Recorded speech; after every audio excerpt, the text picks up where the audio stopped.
Janë të ardhura që të përdoren për blerje e tjera, për investime kapitale, për paga qytetarëve, shtesën konsum.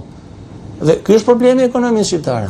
Që ne kemi një ekonomi që e kemi të varur nga konsumi, sepse ne nuk është se prodhojmë, por për shkak të raportit jo të mirë lek-euro, dhe për shkak se ne një pjesë të mirë të ekonomisë e kemi që fut euro në ekonominë shqiptare, meqense vlera e euros bie dhe konsumi në lek. Po. Kjo është. Duhet ndryshime ligjore për të mbrojtur biznesin. Dhe meqense kemi dhe më pak lek që futen, pavarësisht se si euro mund futet tamam, e njëjta sasi. Po meqense vlera e euros bie në lek vjen më pak lek. Kemi edhe më pak pagesë të taksat. E qartë. Dhe ky është efekti compound. Po. Ndryshime ligjore. Ndryshime ligjore për të mbrojtur biznesin. Padyshim që duhen ndryshime ligjore dhe ndryshime të forta. Ka sulmen të koordinuara. Mirë. Tani ne mund ta kapim edhe ka kënd vështrimi tjetër që dikush mund të thotë që meqense unë bëra një koment negativ do më fusësh në burg, do më vësh gjob. Kjo është pikpamja ime. Kam mendim negativ për atë hotelin. Atëherë këtu ha debat. Këtë do të quajmë vepër penale? Këtë do të quajmë krim? Në mënyrë që ai që vërtet e ka bërë me koshiencë, pa të drejtë, nuk ka drejtë që t'i japi komente negative për diçka që është shumë e mirë, shumë pozitive. Po nuk e pengon.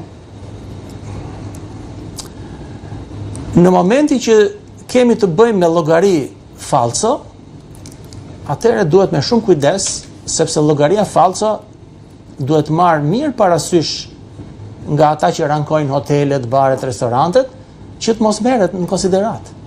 Pikërisht prandaj është bërë dhe ky aksion për t'i bllokuar ato. 10.000 profile. Po nuk është çështje ligji dhe çështje shqiptare, dhe çështje policisë shqiptare. Kjo është çështje ndërkombëtare. Ato subjekte të cilat rankojnë hotelet, baret, restorantet, nuk janë subjekte që janë të regjistruar në QKR në Shqipëri, që jam unë që rankoj hotelet. Janë ndërkombëtare. Atyre i duhet bërë qartë që llogarit falso, accountet falso në Instagram, në Facebook, ku diun, e-mailet falso, e-mailet fake, që nuk janë me persona të identifikuar, nuk duhet merren në konsiderat për rankimin e hoteleve, baret dhe restorantet. Nuk është çështje e policisë shqiptare. Ne mund të përpiqemi sa të duam. Është fenomen global. Është fenomen global. Edhe mund të marrim edhe një qytetar shqiptar dhe e gjejmë dhe mund ta identifikojmë që ky shqiptari është ai që pas ka bërë këtë gjë dhe i ka thënë, ka bërë komente negative. Po thot ai vajt atje nuk u kënaqen nga shërbimi. Po. Dakor? Është ndryshe kur janë llogari të vërteta. Dhe ndryshe kur vin nga profile. Se u tha që janë identifikuar rreth 150 llogari që të qytetarëve që ekzistojnë në të vërtetë. Po, dakord, hajde diskutojmë me këta. Kanë qenë vërtet në hotel apo në bar apo në restorant apo s'kanë qenë, në cilën datë, ku është fatura e hotelit apo restorantit, se ka dhe kamera tani, ëh? Nëse ke qenë para 10 ditësh në lokal është kamera.